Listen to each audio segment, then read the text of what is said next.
Richard Thompson wasn't supposed to be home that early. The meeting downtown had ended quicker than expected, leaving him with an odd pocket of free time, the kind of rare gap that made him feel almost guilty for not being at the office.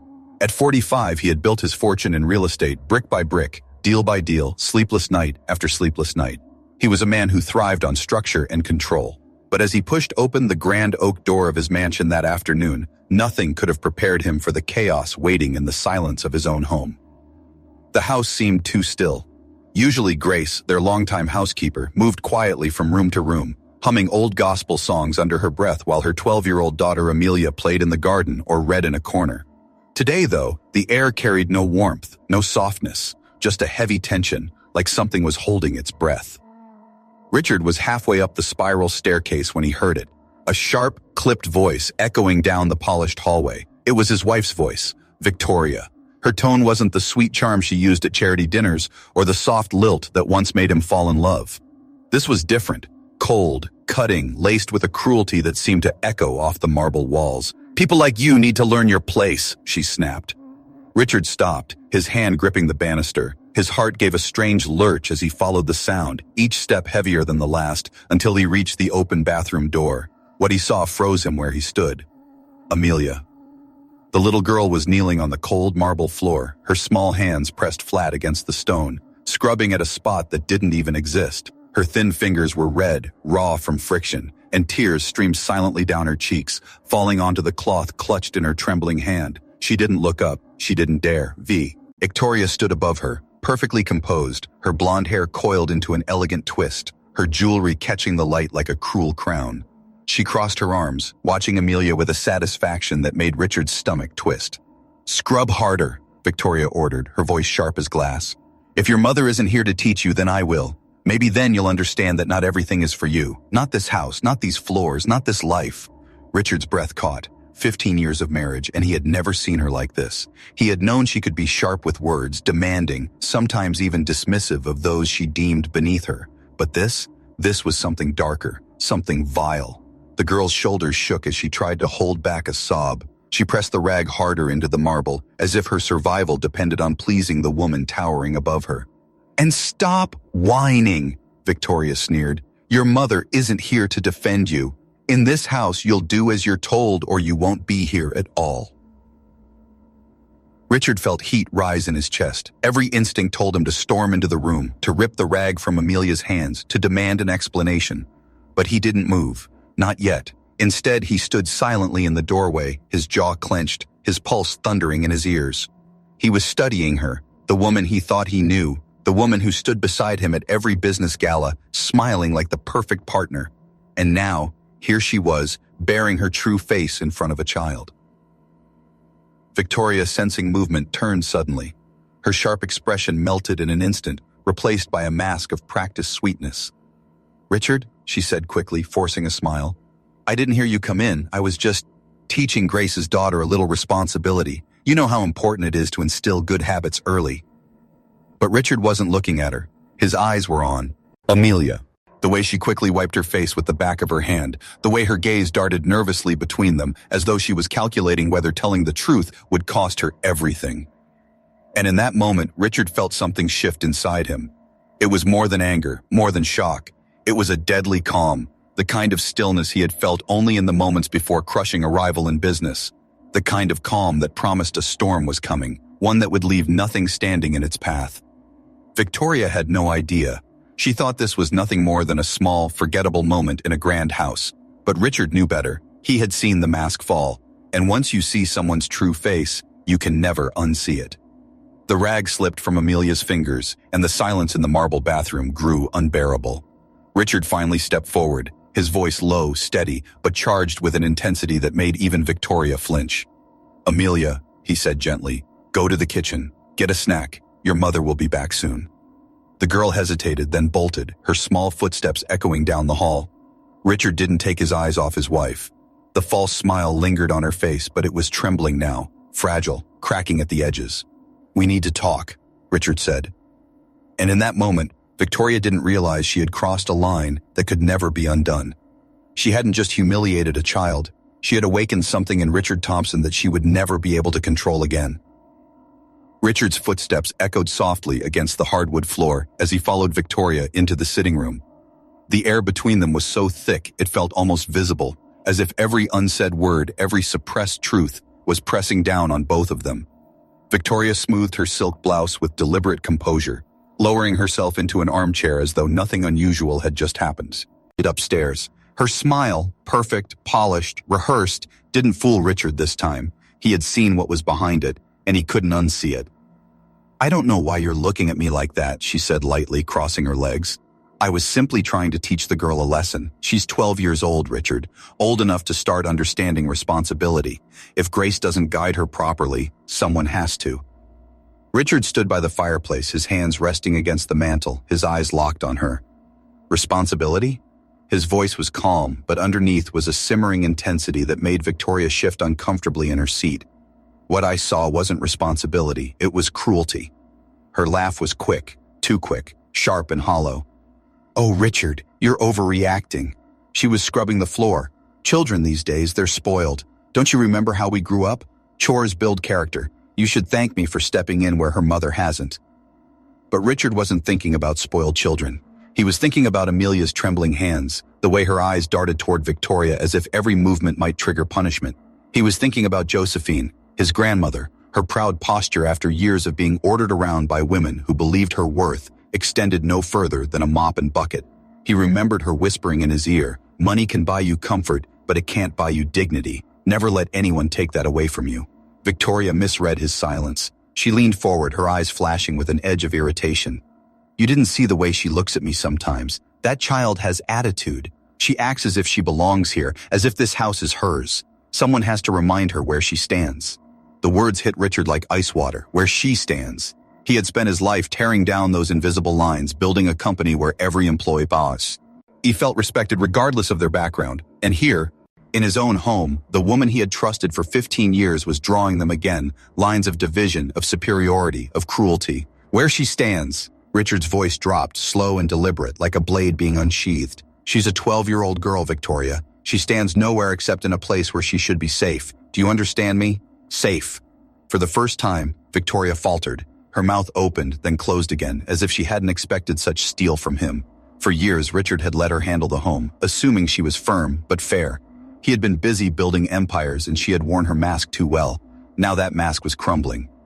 "You're being dramatic," she muttered finally, her tone defensive, but there was a quiver in her voice that betrayed her unease.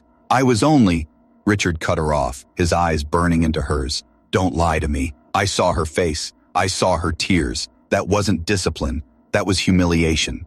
He straightened, the deadly calm returning to his expression. "And I won't have it under my roof." The words hung in the air, final and heavy. Victoria shifted in her chair, crossing her arms tightly, her polished nails digging into her sleeves. She tried to hold his gaze, but she couldn't. Not this time. For a moment, silence filled the room.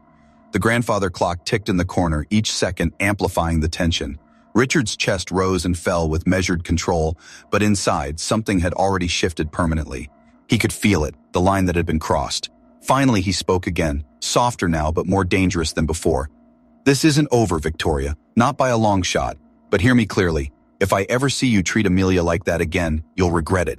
Victoria opened her mouth to respond, but the look in his eyes silenced her. It was the same look Richard used in boardrooms, the one that had made editors back down and investors follow his lead. It was the look of a man who didn't bluff. Richard turned toward the door, his footsteps steady, deliberate. He needed space, needed to think. But one thing was already certain. He would never look at his wife the same way again. The marble floor upstairs wasn't just a scene of cruelty. It was the crack that split open the truth. And once exposed, truth has a way of demanding consequences. As Richard climbed the stairs again, he caught a glimpse of Amelia in the kitchen, sitting quietly with a glass of milk Grace had set before her. The girl looked up briefly, her eyes swollen but still bright, still searching for something, protection perhaps, or maybe hope. Richard met her gaze for a fleeting second, and in that moment, he silently made a promise. No one would break her spirit again, not in his house, not while he was alive.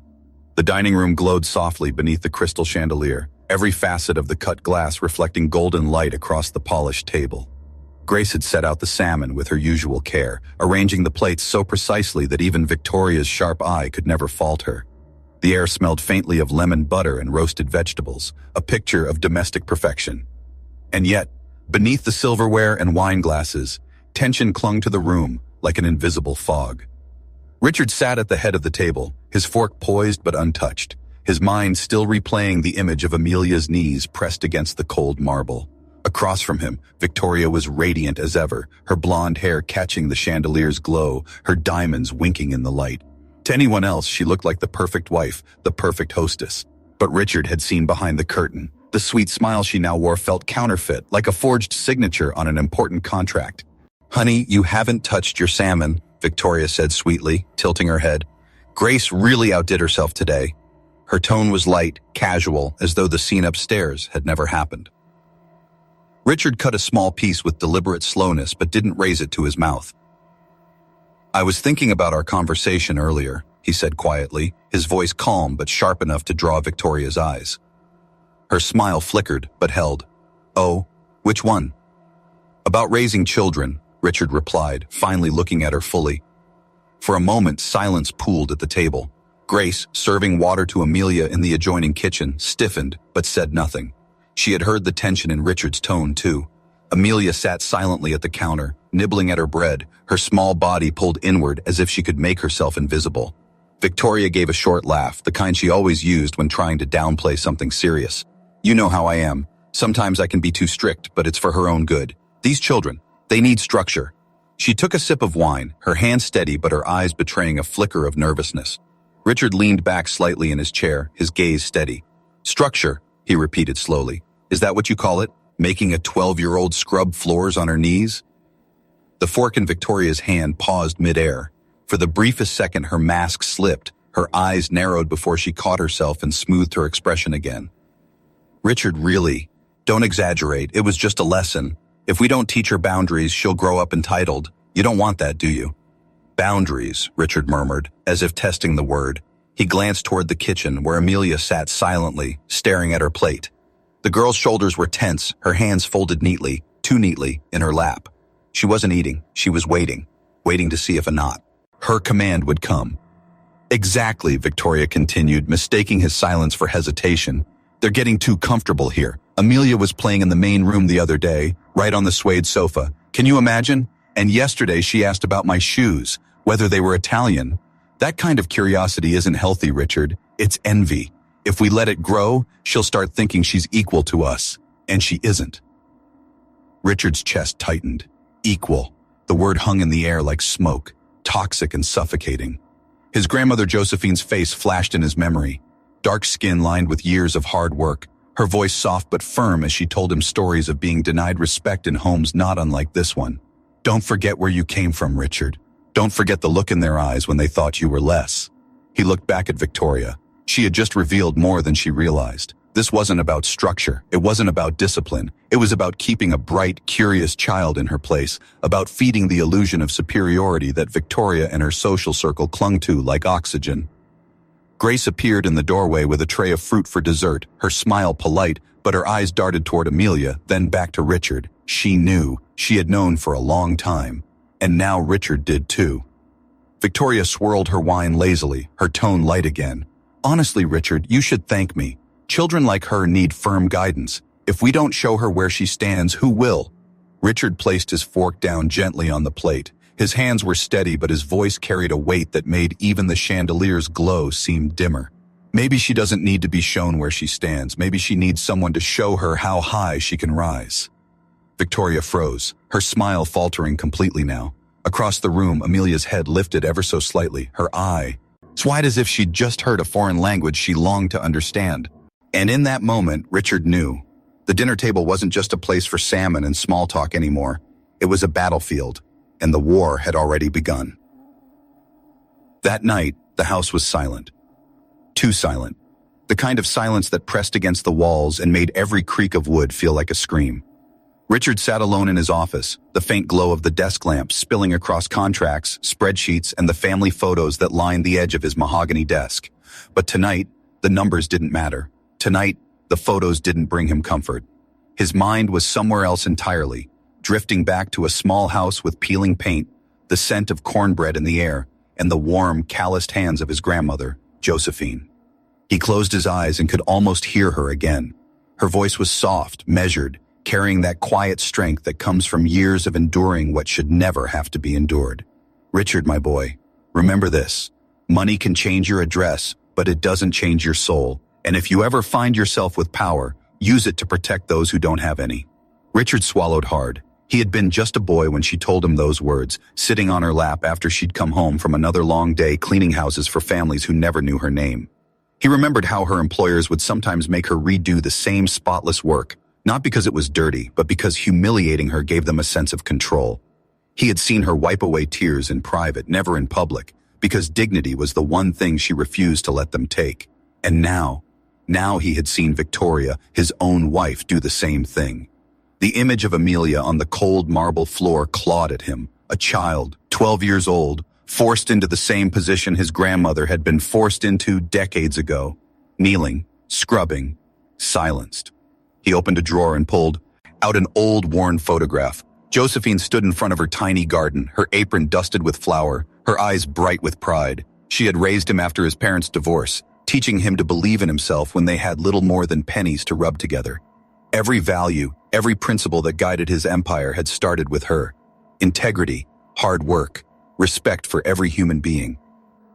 And now he was confronted with the reality that the woman he had married, the woman who had stood beside him through countless business galas and photo ops, was the living embodiment of everything Josephine had fought against. The clock on the wall ticked loudly, dragging him back to the present. He leaned forward, pressing his palms against the desk, his breath heavy. He wasn't just angry. He was ashamed that he hadn't noticed sooner, ashamed that Amelia had likely endured far more than what he had seen today, ashamed that he had let the illusion of perfection in his marriage blind him to the poison festering beneath it. Richard rose and walked to the window. The city skyline glittered in the distance, a monument to everything he had built. But none of it mattered, not the skyscrapers, not the millions in the bank, if he couldn't uphold the promise he had once made silently at Josephine's grave. I'll never let anyone suffer the way you did, not if I can stop it. He thought of Amelia's eyes, wide and uncertain, filled with a fear that no child should ever carry. He thought of Grace, her back bent with years of work, holding on because she had no choice.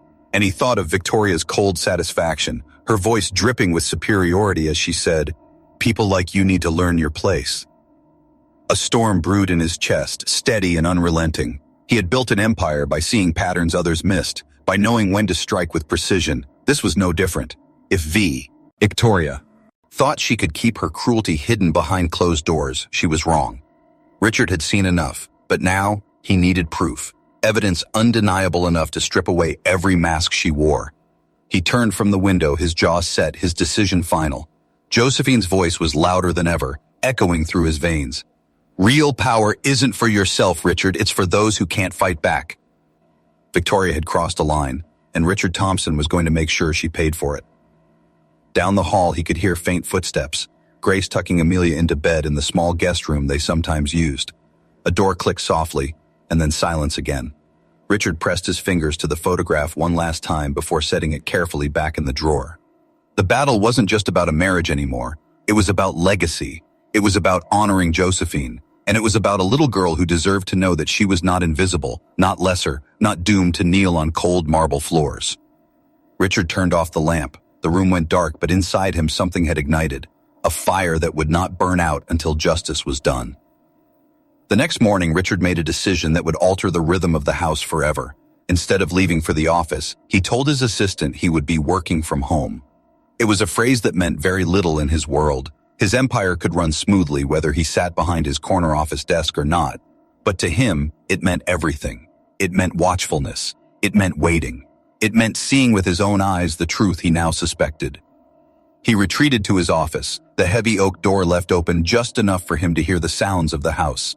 To anyone else, he appeared buried in spreadsheets and contracts, his laptop open, pen tapping lightly against a legal pad. But behind that facade, his attention was fixed on the subtle movement, ants beyond his door, the shuffle of footsteps, the rise and fall of voices, the cadence of control that seemed to echo whenever Victoria was alone with Amelia. By mid-morning, the trap sprung itself. Grace had gone to the market for fresh produce, leaving her daughter behind to help fold linens. Richard heard the sharpness of Victoria's heels striking the floor, the commanding tone that carried down the hall. "Amelia," Victoria called, her voice dripping with false sweetness. "Come here." Richard's body went rigid. He pushed his chair back an inch, his eyes narrowing at the doorway. He rose silently, moving closer without revealing himself. From the study's shadows, he saw Victoria leading Amelia into the library. The library, a place Richard loved, walls lined with leather-bound books, the smell of old paper and cedar filling the air. It was his sanctuary, his retreat. And now, watching from the cracked door, he saw it being transformed into a stage for cruelty. "Alphabetize these," Victoria ordered, gesturing to the rows of books. Amelia's small hands hesitated on the polished spines. "By author first, then by color, and once you're done, by size." The girl blinked, confusion flashing across her face. "But they're already—" "Did I ask for your opinion?" Victoria snapped. Her voice lashed through the room, cold and sharp. "Do as I said, quickly. You're too slow, always too slow. At your age, I knew how to work properly." Richard's fists tightened at his sides. He could see Amelia's shoulders curl in, her little fingers trembling as she began pulling books down, stacking them on the floor with desperate precision. Tears pricked her eyes, but she blinked them away, as if she had learned long ago that crying would only make it worse. Victoria stood there, arms crossed, the faintest smirk curving her lips as though she was conducting a symphony of humiliation. Richard forced himself to remain still. Bursting in now would satisfy his rage, but it wouldn't expose the truth. He needed to see the pattern, to gather the proof, to understand just how far Victoria's cruelty went. For 2 hours he watched in silence. Every time Amelia reached the end of a row, Victoria would invent a new order, a new system, a new reason to undo the work she had just completed. By noon, Amelia was kneeling on the floor, her hands blackened from dust, her hair sticking to her damp cheeks. "Pathetic," Victoria muttered, tossing her silk scarf onto a chair. "If this is the best you can manage, no wonder your mother will never be more than a cleaner. People like you don't rise, Amelia. You serve." Richard's chest heaved, fury clawing at his composure. The urge to throw open the door, to end it right there, nearly consumed him. But instead, he did something colder, sharper. He reached under his desk and clicked the small remote he had installed the night before. A tiny red light blinked in the corner of the library, hidden within the molding, invisible unless you knew where to look. The cameras were live. Every word, every cruel command, every flinch of Amelia's shoulders was being recorded. By the time Grace returned from the market, Amelia's small body was slumped against the wall, exhausted, while Victoria scolded her for laziness. Richard watched as Grace's face paled at the sight, her mouth opening as though she wanted to protest. But Amelia shook her head almost imperceptibly, pleading silently with her mother not to speak. The fear in that gesture broke something in him. Later, when Victoria left for a spa appointment, Richard approached Grace in the kitchen. Her hands were wet from washing vegetables, but she froze when she saw the look in his eyes. "Grace," he said softly, his voice carrying a weight that made her tremble. "How long has this been happening?" Her lips parted, but no words came. Tears welled instantly, spilling down her cheeks. "Mr. Thompson," she whispered finally, "please, I can't lose this job. We have nowhere else to go." Amelia begged me not to say anything. She thought— Richard cut her off gently, resting a hand on her shoulder. "You won't lose this job. You have my word." Her sob broke through the air, quiet and restrained, the sob of a woman who had held herself together for too long. Richard stood there, steady and silent, his heart pounding with a storm that had no outlet yet. He turned away, his jaw set. The cameras were only the beginning. He wasn't just gathering proof, he was preparing a reckoning. Victoria thought she was in control of this house. She thought her cruelty would stay hidden behind polished doors. But Richard Thompson had built an empire by dismantling illusions, and now he was about to dismantle the illusion of his own marriage, piece by piece, until there was nothing left but truth. That night, after Victoria returned from her spa appointment with her usual air of self-importance, Richard stayed in his office long after the house went quiet. The cameras had done their work. He had hours of footage, enough to reveal the truth to anyone who might doubt it. But Richard was a man who thrived on certainty. He wanted more than video. He wanted to understand the full scope of what he was dealing with. Around midnight, he found himself in the walk-in closet he rarely used, a cavern of shelves lined with luxury handbags and boxes stacked high with old documents. Victoria loved to hoard letters, receipts, anything that tied her to the glittering circles of society she worshipped. Richard sifted through the boxes quietly, almost mechanically, until his hand brushed a slim, ribbon-tied stack of envelopes. At first, they looked harmless, personal letters written in Victoria's elegant, looping script. But as Richard unfolded the first sheet of paper, the words leapt off the page and struck him like a blow. "Dear Patricia," it began, "you can't imagine how exhausting it is having this little black child running around the house. Yesterday, I caught her leafing through magazines in the living room. Expensive magazines. Can you believe the nerve? I had to remind her of her place. I told her certain things are not for people like her. Grace really should know better than to bring her here so often." Richard's hand tightened around the letter until the paper crumpled. He forced himself to lay it flat again, his eyes moving rapidly down the page. The words weren't casual. They weren't slips of frustration. They were deliberate, dripping with venom disguised as refinement. Another letter. "Patricia, I must tell you, I've found a way to keep the girl busy. I make her reorganize the bookshelves. First by author, then by color, then by size. It keeps her out of trouble and reminds her that her time is not her own. You'd be surprised how quickly she learns to stop asking questions when she's exhausted. A third, honestly, I think I'm doing Grace a favor. The sooner Amelia understands what she is and what she isn't, the easier her life will be. After all, not every child can grow up believing they're equal to us." Richard couldn't breathe. His chest rose and fell heavily as he gripped the stack of letters, each word cutting deeper than the last. This wasn't frustration. This wasn't stress. It was a campaign, a calculated, systematic attempt to break the spirit of a 12-year-old girl before her natural intelligence could blossom into something Victoria considered dangerous. He thought of Amelia's eyes, bright but guarded, her questions silenced before they could leave her lips. He thought, yes, odd of the way she flinched at the sound of Victoria's voice, the way she carried herself as though she were walking through a minefield. Now it all made sense. Every tremor, every half-smile, every nervous glance. Amelia had been carrying the weight of Victoria's cruelty for months, perhaps years, and Richard had been too blind to see it. He lowered himself into the chair, the letters spread out before him like exhibits in a trial, and that was exactly how he would treat them, as evidence. He had spent his entire career building cases, presenting flawless arguments that dismantled competitors and secured his empire.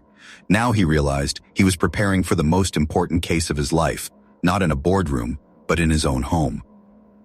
The door creaked softly. Grace stood there, her face pale in the dim light, her hands clasped nervously in front of her. "Mr. Thompson," she whispered, I don't want to intrude, but Amelia had a nightmare. She kept saying Mrs. Thompson was going to send us away. I told her she was safe, but..." Her voice broke. "I don't know if she believes me." Richard rose slowly, the letters still in his hand. "Grace," he said firmly, "you're not going anywhere. Neither of you." Her eyes filled with tears. "But, no." His voice was steady, carrying the weight of a promise that could not be broken. "I will not let her hurt Amelia again. What Victoria has done, she thinks it's hidden. But I see it now. And soon, everyone will." Grace's lips parted, but she could only nod, overwhelmed by the quiet ferocity in his tone. As she left, Richard gathered the letters into a neat stack and locked them in his desk. The footage from the cameras, the written words, the fear etched into Amelia's small face, all of it was part of a larger puzzle. Victoria believed her cruelty was unassailable, hidden behind smiles and champagne toasts, but she had underestimated sight. To the man she married, Richard leaned back in his chair, his jaw tightening. For years, he had been praised as a ruthless strategist in business, a man who knew how to dismantle enemies who underestimated him. Victoria had awakened that side of him again. Only this time, the battle wasn't about profit. It was about justice. It was about legacy. It was about protecting a child who deserved to be seen, to be loved, to be lifted up instead of torn down. He looked once more at the letters, the poisonous ink that exposed her soul. Victoria had built her life on appearances, but Richard was about to show her what happens when appearances shatter. The storm was no longer coming. It had already begun. The following afternoon, Richard sat in his office, the letters spread across his desk like a set of weapons. Each one dripped with poison, each one proof that Victoria's cruelty was not a slip of temper, but a strategy, a twisted philosophy she had nurtured and even shared with her friends. The evidence in front of him was damning, but Richard knew evidence was only as strong as the one who wielded it. He needed more. He needed witnesses. He needed someone who could connect all the pieces into a story no one could deny. That was when he thought of James Mitchell. James wasn't just any investigator. He was one of the few men Richard had always respected in the city, a sharp, relentless professional who had clawed his way into circles that had once been closed to him. Like Richard, James carried the weight of heritage.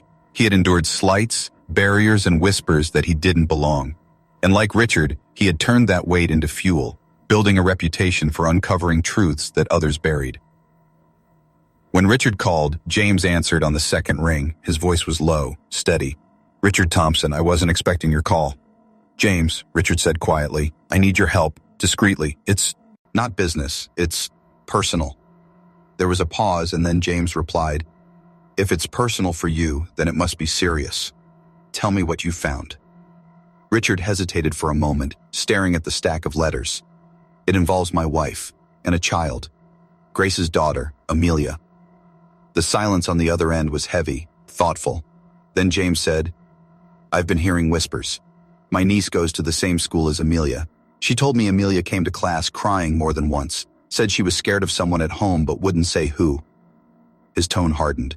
"I had my suspicions. Now I know." Richard's hand clenched into a fist. "It's worse than you think. I've seen it myself. She humiliates that child, James, systematically. And I found letters. God help me, she put it in writing, talking about keeping the girl in her place. She's proud of it, as if cruelty is a virtue." James exhaled slowly, his voice quiet but burning. "She's not the only one. There's a circle of them. Society wives, women who hide behind charity galas and polished smiles. I've been watching them for months. Your wife is one of their most active members. They share methods of discipline, ways of teaching boundaries to the children of their staff. They believe it's their duty to keep those kids from daring to rise above their station." Richard felt his chest tighten. He had imagined Victoria's cruelty as personal, as the rot of her own soul. But now it was larger, a network, a sickness woven into the city's glittering elite. "What have you found so far?" Richard asked. "I've tracked down families who used to work for you," James said. 6 of them, in fact.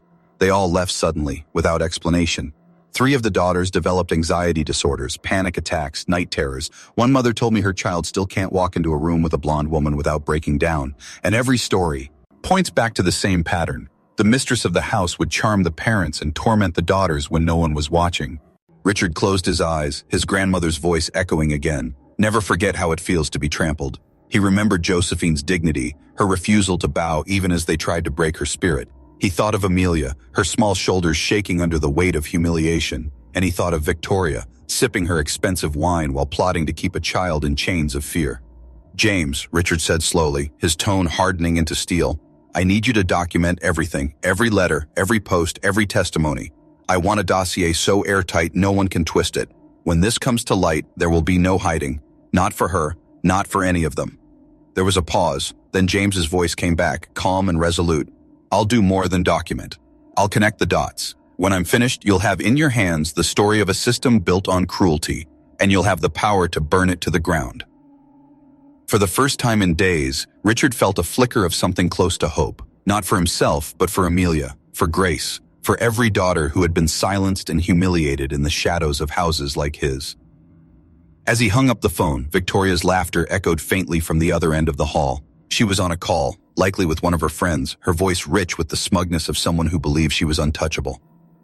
Richard stared at the letters again, then at the blinking red light on his monitor, the live feed from the hidden cameras. Every second, more truth was being captured, more masks slipping. Victoria thought she had married a man who would never challenge her. She thought his silence was weakness, but Richard Thompson hadn't built an empire by being weak. He had built it by knowing exactly when to strike.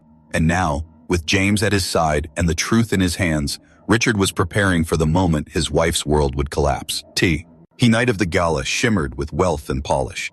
The Metropole Hotel's grand ballroom was dressed in gold and ivory, its chandeliers dripping light over a crowd of 300 guests.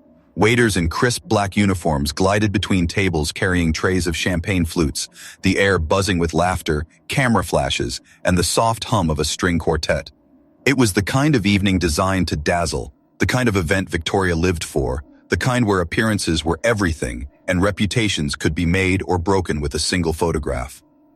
Victoria was radiant, sweeping through the room in a gown that cost more than Grace earned in 6 months.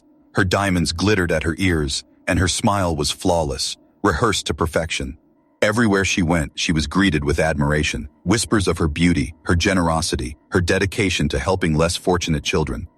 Richard walked a step behind her, his expression calm, almost indifferent.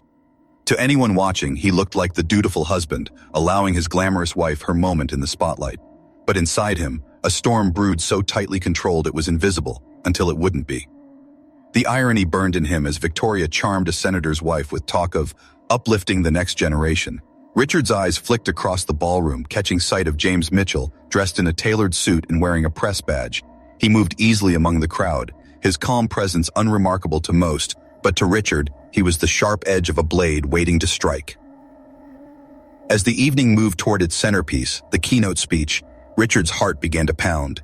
He had seen the final dossier James had assembled. It was devastating. Videos of Victoria berating Amelia, screenshots of her vile online group discussions, letters dripping with condescension, testimonies from former employees. It wasn't just day evening, it was annihilating. At 9:15, the MC announced Victoria. Applause erupted as she ascended the stage, her gown trailing behind her like a river of silk. She beamed, soaking in the admiration, adjusting the microphone with graceful confidence. "Good evening, friends," she began, her voice warm, melodic. "Tonight, we gather not only to celebrate, but to remember our duty to those who were not born into the same privileges we enjoy. Every child deserves dignity. Every child deserves respect." Richard's stomach tightened. Dignity, respect. The words left her lips without shame, without hesitation, as if she truly believed them, as if Amelia's tears meant nothing. He rose slowly from his chair. The scraping of his chair legs against the floor cut through the applause.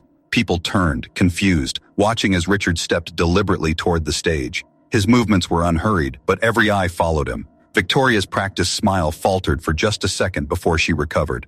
"Richard," she said into the microphone with a nervous laugh, "how lovely. Did you want to join me?" He reached the stage, took the second microphone in his hand, and looked out at the sea of glittering faces. His voice was calm, steady, carrying easily through the acoustics. "Before my wife continues," he said, his eyes sweeping across the room, "I think it's important we share a different perspective on what dignity and respect truly mean." The room went silent. Victoria's hand tightened around the podium, her knuckles whitening. "James," Richard said evenly. From the back of the room, James Mitchell stepped forward, carrying a sleek laptop. Within seconds, the giant screen behind the stage flickered, and a video began to play. The ballroom gasped. On the screen, in high definition, Victoria's face appeared. Not the smiling, benevolent hostess they knew, but the cruel figure Richard had seen at home. Her voice echoed through the speakers. "People like you need to learn your place." There she was, standing over Amelia, who knelt on the marble floor, scrubbing with raw hands. The child's shoulders shook as Victoria's words cut into her. A ripple of shock surged through the crowd. The applause was gone. The cameras clicked furiously, no longer to capture glamour, but scandal. Victoria's face drained of color. "Richard, stop this," she hissed, her voice sharp but trembling, still amplified by the microphone. "You're taking everything out of context." "Context?" Richard turned toward her, his voice hard. "The context is a 12-year-old child, humiliated in her own home. The context is months of cruelty hidden behind your perfect smile." The screen shifted again, showing another recording, Victoria laughing on the phone. "I make her reorganize the bookshelves over and over. You'd be amazed how quickly she stops asking questions when she's exhausted." The audience gasped again. Guests shifted in their seats, some covering their mouths, others whispering furiously. James stepped forward, his voice calm but cutting. "And for those wondering if this is an isolated moment, we have letters, handwritten by Mrs. Thompson, where she boasts about breaking a child's spirit. We also have screenshots from a private group where she and her peers share methods of humiliation as if it were a social pastime." The screen filled with the damning words from her letters. "Not every child can grow up believing they're equal to us." The room erupted, not with applause but with outrage. Several guests stood and left, unwilling to be associated. Reporters scrambled, their cameras flashing, their pens flying. Victoria tried to step forward, but Richard blocked her path with the calm, implacable presence of a man who had made up his mind. "We're not done yet," he said coldly. The audience was silent again, hanging on every word, the glittering gala now transformed into a courtroom. Victoria had walked onto the stage expecting adoration. Instead, she stood exposed, her empire of appearances crumbling in real time. And Richard, standing beside her, knew this was only the beginning. The ballroom had gone utterly still, a silence more deafening than the strings that had stopped playing or the applause that had died mid-clap. All eyes were fixed on the stage, on Victoria, her flawless mask shattering under the harsh glow of truth, and on Richard, standing beside her with the quiet, implacable force of a man who had prepared for this moment with the precision of a general. James pressed another key on his laptop. The screen flickered again, a new video filled the space, and the sound of Victoria's voice echoed through the speakers, dripping with venom. "You should see how I managed to break that little black girl's spirit. Now she doesn't even look me in the eye. She's finally learned her place." Gasps rippled through the room. Someone cursed under their breath. A woman at the front pressed a hand to her chest. A senator's wife grabbed her husband's arm, her face white with disbelief. Victoria's own gasp was caught by the microphone. She stumbled back a step, eyes darting wildly as if searching for a way out, but the cameras were already flashing, hungry, capturing every crack in her composure. Richard's voice cut through the chaos, calm but sharp as glass. "This," he said, his eyes fixed on the audience, "is what happens behind closed doors. This is the woman who speaks of dignity and respect in public, but who breaks a 12-year-old child in private." "Richard, please," Victoria whispered, her voice cracking. She reached for his arm, but he stepped aside, denying her even that small comfort. He turned back to the crowd. "I have been married to this woman for 15 years. I believed her smile. I believed the image she presented. But tonight, I show you the truth. Not for myself, not even for the shame of my own blindness. I show you for a child who deserves to be seen, for a housekeeper who deserves respect, and for every girl who has ever been told she is less." The applause that broke out wasn't for Victoria. It was hesitant at first. 1, 2 people rising to their feet. But then it grew, spreading like wildfire until half the room was standing, clapping not in celebration, but in solidarity. Richard raised his hand, and the sound quieted again. His voice was lower now, but it carried, weighted with finality. "Earlier today, I filed for divorce. The prenuptial agreement, which my wife apparently never bothered to read carefully, ensures she receives only half of what she expected, stripped of the assets she so proudly flaunted." Victoria's knees buckled. She gripped the podium for support, her eyes wide with shock. You can't." Richard cut her off with a look so cold she froze mid-sentence. "And one more thing," he continued, turning back to the crowd. "Victoria has spent months trying to crush Amelia Williams, but as of tonight, Amelia has a full scholarship to St. Margaret's Preparatory School. She will begin next Monday, her education funded in full by the Thompson Foundation." There was a murmur, a rising swell of approval, and then, as if on cue, the ballroom doors opened. Grace appeared, her posture straight despite trembling hands, and beside her was Amelia. No longer in hand-me-down clothes, the girl wore a simple but elegant dress Richard had arranged for her hair brushed neatly, her small feet tucked into new shoes that fit perfectly. The crowd erupted into another wave of applause. Real this time, proud and full. Grace's eyes shone with tears as she walked Amelia onto the CB school tag. The little girl hesitated at first, overwhelmed by the sea of faces and flashing cameras, but then she lifted her chin, and her eyes found Richard's. He knelt beside her, his hand resting gently on her shoulder. "Everyone," he said, his voice softening, "this is Amelia. She is bright, she is curious, and she deserves every opportunity any of our children deserve. Tonight is not about charity, it's about justice. True charity is not writing a check to appear in photos. True charity is lifting a child who has been pushed down, giving her the chance to stand as tall as anyone in this room." The ballroom thundered with applause. People rose to their feet, clapping and cheering, the sound rolling like a wave. Grace covered her mouth, tears spilling freely, while Amelia stood straighter, her small hand gripping Richard's sleeve, as if anchoring herself in a storm she no longer had to weather alone. Victoria crumpled. She tried to speak, tried to defend herself, but the words wouldn't come. Reporters swarmed, flashes exploding around her like gunfire. Her diamonds glittered, but they looked like chains now, heavy, meaningless. She stumbled off the stage, nearly tripping over the train of her gown, the applause following her like judgment. James leaned into the microphone once more. "And for the record," he said, "the State Attorney General's office has already reviewed this evidence. A formal investigation into the mistreatment of minors is underway." The collective gasp gave way to murmurs, shock, outrage, whispers of lawsuits and ruined reputations. Richard straightened, his hand still steady on Amelia's shoulder, his eyes sweeping the room. "This is the end of hypocrisy," he said firmly. "Let it be a reminder. We do not measure ourselves by what we own or by how high we stand. We measure ourselves by how we treat those who have no defense. My grandmother once told me, real power isn't humiliating those beneath you, it's protecting them. Tonight, I honor her words. The crowd erupted again, this time with a standing ovation that shook the chandeliers. Amelia's lips curved into the smallest of smiles, the first Richard had seen since that terrible day on the marble floor. And as Victoria disappeared into the shadows, hunted by the cameras she had once adored, Richard knew the world would never see her the same way again. 3 months later, the echoes of that night at the Metropole still rippled through the city. The scandal had swallowed Victoria whole, and in its wake, new lives had quietly begun to blossom. Victoria lived now in a modest apartment on the edge of town. Gone were the servants, the sprawling walk-in closets, the glittering soirees where she once reigned as queen. She had tried, at first, to hold on, calling her old friends, reaching out to donors, even showing up at luncheons uninvited. But one by one, the doors closed. Her calls went unanswered. The preservation of traditional values group she once bragged about had been dismantled under federal investigation.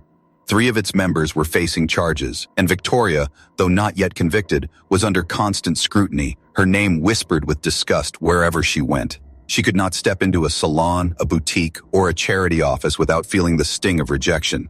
The empire of appearances she had built had crumbled into dust. But while Victoria shrank into obscurity, Grace and Amelia flourished.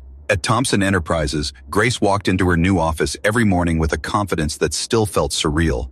No longer was she invisible, moving quietly through hallways with a cleaning cart. Now she was operations manager, overseeing a staff of 15, her voice carrying weight in meetings, her insights respected. Richard had been right. Her organizational skills, her discipline, her integrity had always been there. She only needed the chance to show it, and now, every paycheck, every respectful nod from her team reminded her she had finally stepped out from the shadows of servitude. And Amelia had transformed. At St. Margaret's Preparatory, she walked the halls in her new uniform, head high, her curls bouncing as she carried books tucked to her chest. Her grades were exceptional.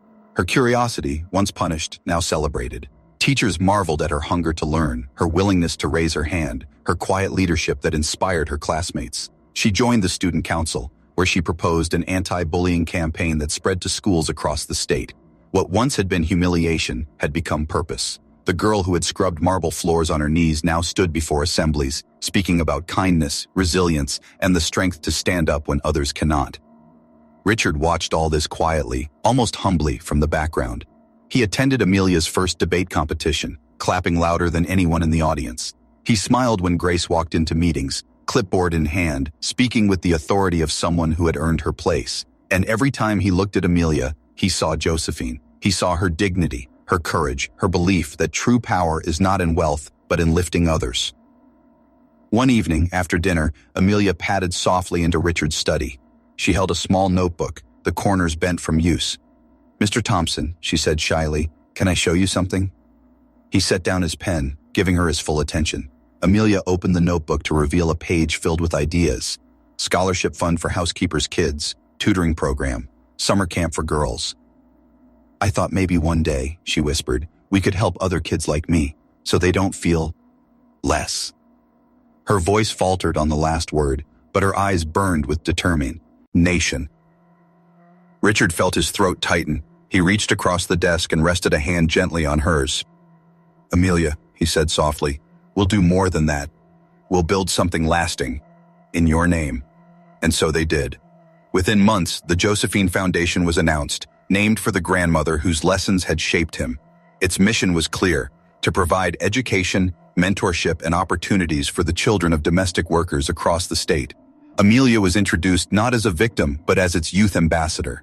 Cameras flashed as she stood proudly beside Grace and Richard, her small hand gripping the microphone, her voice steady as she said, "Every child deserves to rise." The newspapers covered the event with awe. What began as a scandal had become a movement. Families rode in from across the country, thanking Richard for exposing what so many had endured in silence. Politicians praised the foundation, donations poured in. And in a quiet corner of the city, Victoria saw it all unfold on television. She sat alone in her apartment, clutching a glass of cheap wine, her face pale under the harsh light of the screen. The applause, the standing ovations, the cheers for Amelia, they weren't for her anymore. They never would be. She had tried to break a child, and instead she had created a leader. For Richard, the sweetest justice wasn't watching Victoria fall, it was watching Amelia rise. He remembered standing at Josephine's grave years ago, whispering a promise into the wind, "I'll protect those who cannot protect themselves." That night in the marble bathroom, he had been forced to confront whether he had lived up to that promise. Now, as Amelia laughed in the garden and Grace signed documents with her new title, he knew the answer. Justice had been served, not by humiliation alone, but by transformation. The gala had stripped away illusions, the scandal had burned down the old order, and from the ashes something new had been built, something stronger, something truer. Victoria had wanted Amelia to know her place. Now the whole world knew it. Her place was at the top, where her spirit belonged.